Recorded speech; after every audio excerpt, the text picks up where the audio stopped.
ওটা শিল্পী না? ওই শ্রীলেখার মেয়ে। বাবা, ওকে তো অনেকদিন পর দেখলাম। অনেক বড় হয়ে গেছে তো, আর কালোও হয়ে গেছে। এত বাজে দেখতে হলে কিভাবে হবে বলো তো? এই চেহারার হাল থাকলে কি বিয়ে শাদী আর সম্ভব হয়? তা ও এখন কি করে? এই সেলাইয়েরই কাজ করে নাকি? মাল নিয়ে যে জমা দিতে এসেছে দেখছি। কই, এর আগে তো ওকে এই কারখানায় দেখিনি গো। আরে হ্যাঁ গো, ও শ্রীলেখাদির মেয়ে। ওর মা বাবা মারা যাওয়ার পর থেকেই তো এই সেলাইয়ের কাজ শুরু করেছে। ওর ঠাকুমা আর ওরা দুজন মিলেই এই সেলাইয়ের কাজ করেই তো সংসার চালায়। আগে তো ওই শিবপুরের কারখানাটায় সেলাইয়ের কাজ করতো, এখন আবার দেখছি এইখানে এসেছে। কি জানি, ওর নামে চারিদিকে যা শুনতে পাই, বাবারে বাবা। এইবার তো দেখছি এই কারখানাটার উপর নজর পড়েছে গো। কি জানি, সব ঠিক থাকলেই হলো। হ্যাঁ, যা বলেছো, ওর মুখ দেখে তো প্রথমেই আমার মনে হয়েছিল মেয়েটার চলন একদম শুভ না। এইসব মেয়ে যেখানে যাবে সেখানেই সর্বনাশ ডেকে আনবে। দেখো না, মা বাবাটাকে তো খেলো। ওই কারখানাটাতেও নিশ্চয়ই কোনো ঘোট পাকিয়ে এসেছে। এর জন্যই ওই কারখানাটার মনে হয় ক্ষতি হয়েছে, আর ওই কারখানাটা ছেড়ে এখন এইখানে এসেছে। ভাবছে কি সবাই সব খবর পায়। সত্যি যা বলেছো। কি জানি বাবা, ওর মুখ আমরা এতক্ষণ ধরে দেখলাম, আমাদের কোনো আবার অমঙ্গল না হয়। ইস, আমাদের ওর পিছনে কেন যে দাঁড়াতে হলো এই মাল জমা দেওয়ার লাইনে। না হলে অন্তত ওর মুখটা আমাদের এতক্ষণ ধরে দেখতে হতো না, বরং ওর আগেই মালগুলো জমা দিয়ে এখান থেকে বেরিয়ে যেতে পারতাম। বাবা গো। কাকিমা, আপনারা আমার আগে দাঁড়াতেই পারেন, আমার এমনি কোনো অসুবিধা নেই। আর আমার বাড়িতেও তেমন একটা তাড়া নেই।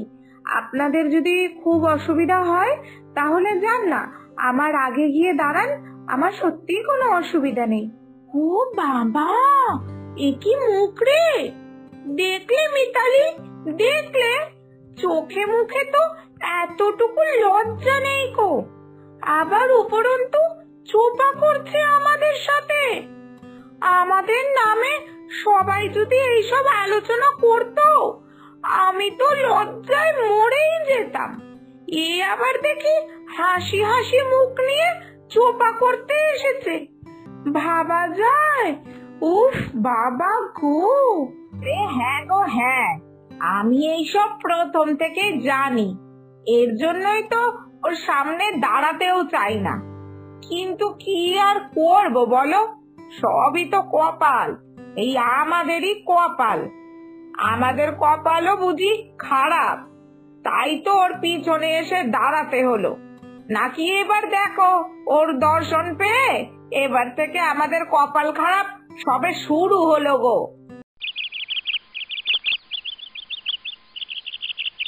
সবাই কত অপমান করে সব সময় আমাকে। এই অপমান চুপ করে হাসি মুখে সহ্য করা যে কি কঠিন। কেন যে ভগবান আমাকে এমন রূপ দিল যে যার জন্য পদে পদে আমাকে এরকম অপমান সহ্য করতে হয়? কেন যে এমন ভাগ্য দিল কি জানি। কেন এত কষ্ট সহ্য করতে হয় ভগবান, কেন? না না না না, এত ভাবলে তো হবে না। ঠাম্মি কি ভাববে আমি এত কষ্ট পেলে? না না, ঠিক হতে হবে। এখনই বাড়ি ঢুকবো, তার আগে নিজের মনকে ঠিক করতে হবে। ঠাম্মি ওদিকে আমার জন্য অপেক্ষা করছে। না, তাড়াতাড়ি বাড়ি যাই।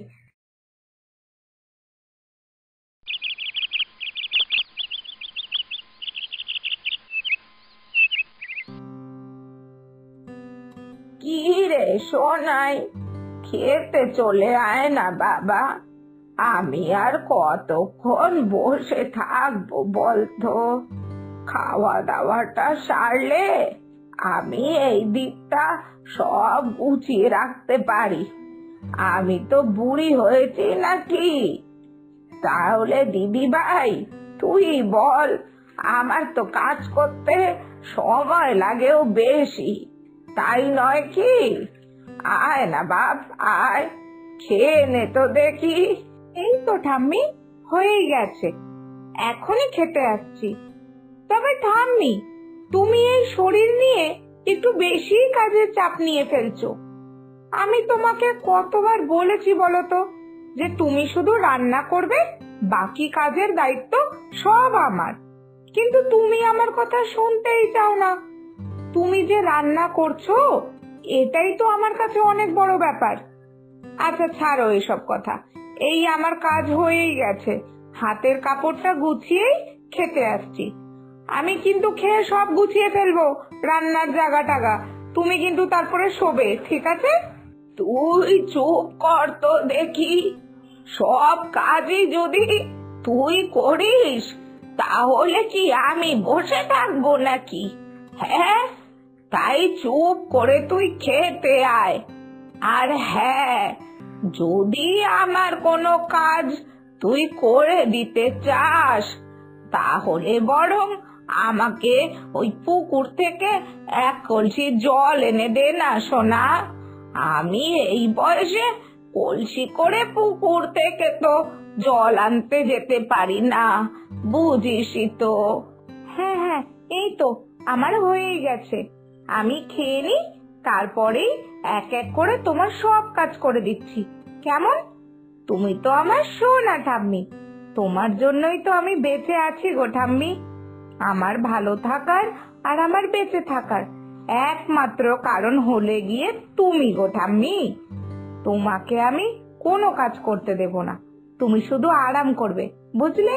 হয়েছে হয়েছে, এইবার খেয়ে নে তো বাপু, ঝটপট করে খেয়ে নে দেখি। পাগল নাতনি একটা আমার।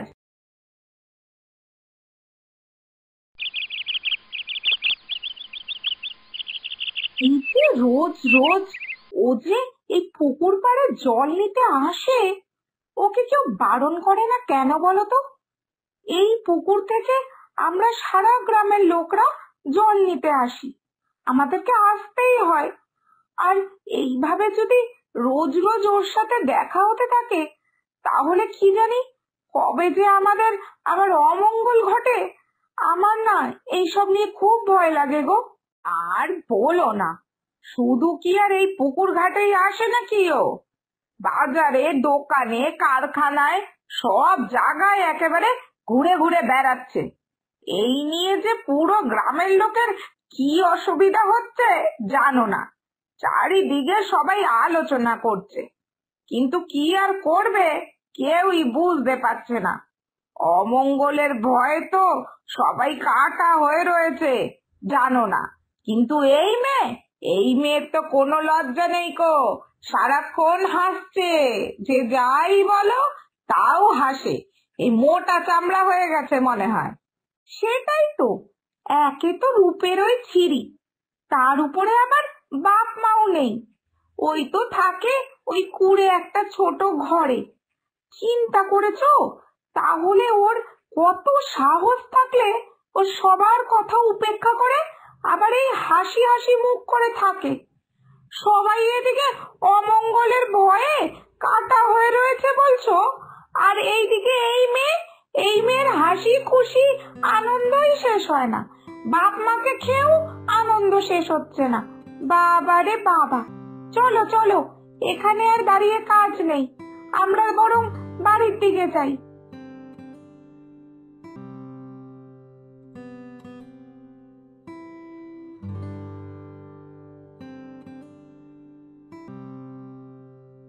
সত্যি ভগবান, এত কষ্ট আমার কপালে না লিখলেও পারতে। সারাক্ষণ এই ভৎসনা সহ্য করে আর কতদিনই বা এরকম হাসি হাসি মুখে থাকা যায়, সত্যিই জানি না। থাক, এইসব ভেবে আর লাভ নেই, আর এত কষ্ট পাওয়ারও আমার সময় নেই। না না, যাই, ওদিকে কলসির জল নিয়ে বাড়ি যাই, মেলা কাজ পড়ে রয়েছে।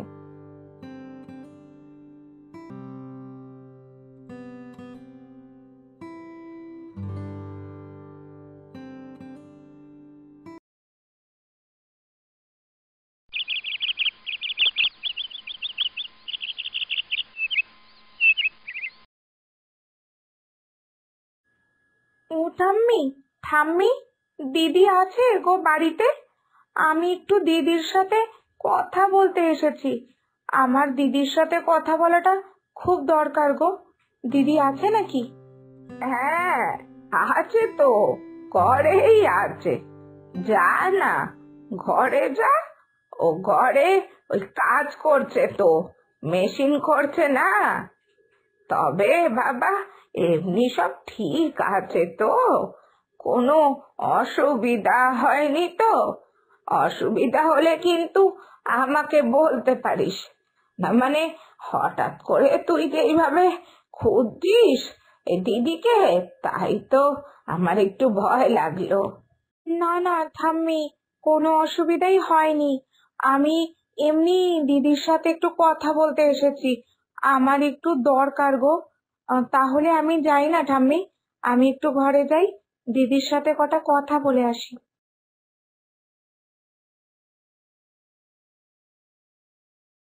দিদি, আমি তোমার কাছেই এসেছি। আমার তোমার সাথে কিছু কথা ছিল। তুমি যদি একটু সময় বার করতে পারো, তোমার সাথে কিছু কথা বলতে পারি? হ্যাঁ, সে তো নিশ্চয়ই পারিস, কিন্তু আমি তো তোকে ঠিক চিনতে পারলাম না রে। না মানে, আগে কি আমাদের দেখা সাক্ষাৎ হয়েছিল? তুমি আমাকে নাই চিনতে পারো দিদি, কিন্তু আমি তোমাকে খুব ভালোভাবে চিনি। তোমার নাম তো শিল্পী, আর তুমি ওই কারখানাতেও যাও মাল জমা দিতে। দিদি, তুমি তো খুব ভালোভাবেই জানো যে সবাই তোমার নামে কি বলা কওয়া করে। তুমি সব জেনেও কি করে এত সাহসের সাথে বাইরে বেরো, মানে হাসি মুখে থাকো? আমি তো কিছুই বুঝতে পারি না, তুমি কিভাবে পারো দিদি এটা করতে। আসলে তুমি তো দেখতেই পারছো দিদি, আমার দাঁত উঁচু, আর এই নিয়ে আমারও অনেক সমস্যা হয়। আমার আমার বাইরে বেরোতেই ইচ্ছা করে না, আমাকে নিয়েও সবাই হাসাহাসি করে। আমার এত অপমান না একদম সহ্য হয় না, আমার মরে যেতে ইচ্ছা করে।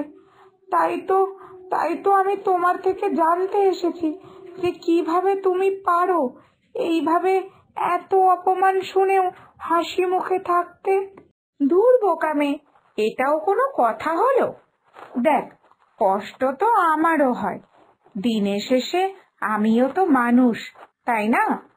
কিন্তু তাই বলে এই মনের কষ্টটা কিন্তু বাইরের সবার সামনে আনা যাবে না। মনের ভিতরে যতই কষ্ট থাক, মুখের মধ্যে কিন্তু হাসি থাকতে হবে।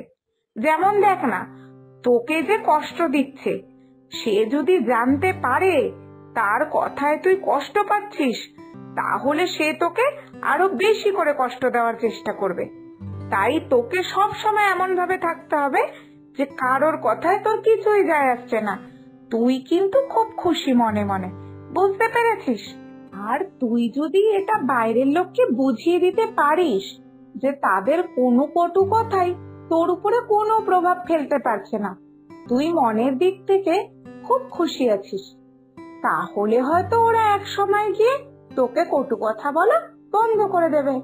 মানে মানে তুমি শুধু এইটা ভেবে ওরকম হাসি হাসি মুখে থাকো সারাক্ষণ, কিন্তু তাতে তো সবাই আরো রেগে যাচ্ছে তোমার প্রতি, ভাবছে যে তুমি খুবই বেহায়া, তুমি কারোর কোনো কথায় পাত্তা দিচ্ছ না।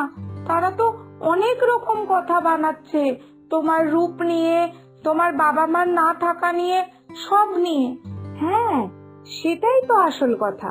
আসলে ওরা না আমাদেরকে দুঃখ দিতে চায়, আমাদের দুর্বলতায় আঘাত করতে চায়, কিন্তু তারপরও যদি আমরা নিজেদেরকে শক্ত হাসি খুশি ভাবে প্রতিষ্ঠিত করতে পারি, তারপরে দেখবি এক সময় কেউ তোকে নিয়ে এরকম কটু কথা বলার আর সাহস পাবে না।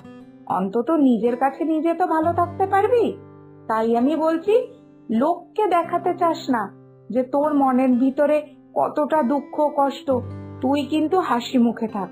বুঝলাম দিদি, সবটাই বুঝলাম যে তুমি কিভাবে এত বাজে কথা শুনেও হাসি হাসি মুখে থাকার চেষ্টা করো, সে এখন আমি বুঝতে পেরেছি।